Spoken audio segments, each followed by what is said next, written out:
Syndicate তো নানা জায়গায় ভাঙা গেছে।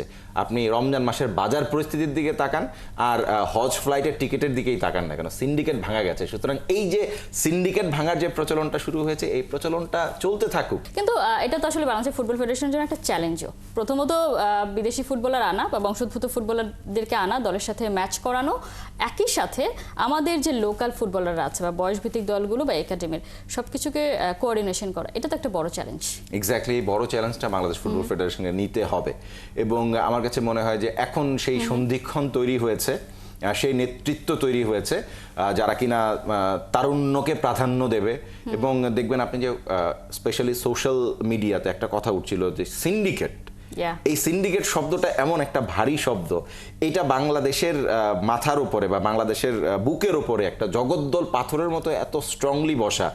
সিন্ডিকেট তো নানা জায়গায় ভাঙা গেছে।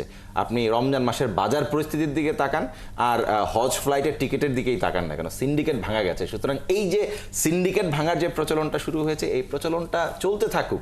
মানে জাতীয় জীবনের স্বস্তি সব জায়গায় আসলে এই সিন্ডিকেট ভাঙার যেই মিশনটা শুরু হয়েছে সেটা যদি চলতে থাকে এবং বাংলাদেশ ফুটবল ফেডারেশন যদি রাইট ওয়েতে ইয়াং ট্যালেন্টদেরকে, যারা কিনা প্রসপেক্টফুল, তাদেরকে রাইট ওয়েতে অ্যাকোমোডেট করতে পারে, তাদেরকে নিয়ে একটা ভালো কম্বিনেশন তৈরি করতে পারে, ওয়াই নট।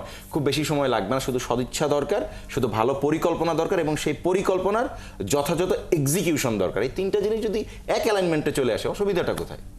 একেবারেই নেই। যেটা আসলে আপনি প্রথমেই বলেছেন যে ফ্রান্স, জার্মানি, তারা মাইগ্রেন্ট প্লেয়ার নিয়ে সবকিছু সমন্বয় করেই তো তারা খেলতে পারছে। তারা তাদের ঘরোয়া ফুটবলকেও ঠিক রেখেছে, নিজেদের লিগও ঠিক রেখেছে, অন্যদিকে তারা তাদের জাতীয় দলটাকেও ঠিকঠাক মতো রেখেছে। সেইভাবে যদি আসলে এগোতে পারে, কারণ এখন তো আসলে এইভাবেই এগোতে হবে যদি কম্পিটিশনে আমরা টিকতে চাই। সেদিক থেকে দেখা যাক, চ্যালেঞ্জটা অনেক কঠিন, কিন্তু তাদেরকে আসলে সেই চ্যালেঞ্জটা এক্সিকিউট করতে হবে।